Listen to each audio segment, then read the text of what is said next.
Gražina, kaip patartumėt keisti mitybą šaltėjant orams?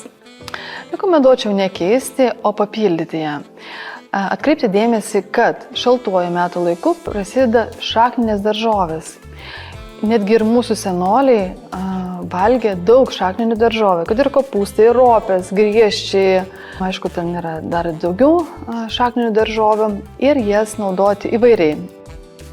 Kokius dar prieskonius be česnako ar negalėtume įtraukti savo kasdienį racioną rudenį ir žiemą? Yra šildantis prieskoniai. Yra čili ir, pavyzdžiui, kajenas. Čili pipiras tinka vasarą, nors yra aštrus, bet jis šaldo kūną. O kajenas kaip tik šildo. Tai labai rekomenduočiau ryte šiltą vandenį gerti ne tik tai su augaliniu actuku, bet įdėti žiupsnelį druskos ir kajeno. Būtent kajenas sušildo kūną iš vidaus ir neleidžia kauptis vadinamiems toksinams pagal Ajurvedą ama. Ne visiems žmonėms tinka tie patys prieskoniai. Yra tam tikra žmonių grupė, kuriems nepatinka kalendra, kmynas ir kumenas ir visa šita grupė. Tai atkreipti dėmesį, ką mes mėgstame, bet prieskonius tikrai labai rekomenduoju žiemos, šaltuoju metu, vėsiuoju metu laiku įtraukti į savo mitybos racioną. Tai būtų ir ciberžolė, ir cinamonas, ir gvazdikėliai, imbieras. Visi šitie prieskoniai tikrai labai šildo organizmą, juodasis pipiras. Kuo mums svarbus kartumynai?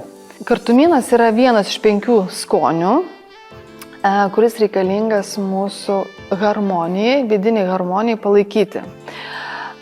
O dažniausiai mes norime vieno kažkurio skonio arba 2.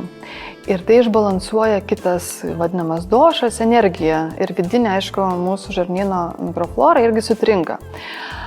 Kokio skonio labiausiai nenorime maiste? Kartaus.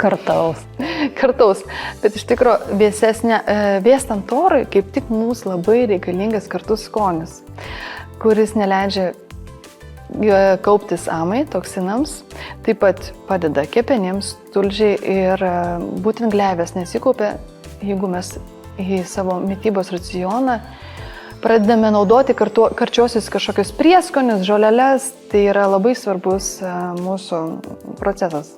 Labai rekomenduočiau pelyną vartoti. Visiems? Visiems, išskyrus vaikams iki 7 metų. Tada, taip kokią 21 dieną geriame pelyną. Po to galima naudoti kitus šildančius prieskonius, kurie gali būti tiek arbatoje, maiste, bet gali būti ir kapsulėmis. Jūs galite tiesiog kiekvieną dieną pasirūpinti savo sveika virškinimo sistema ir vartoti tiesiog kitoje formoje.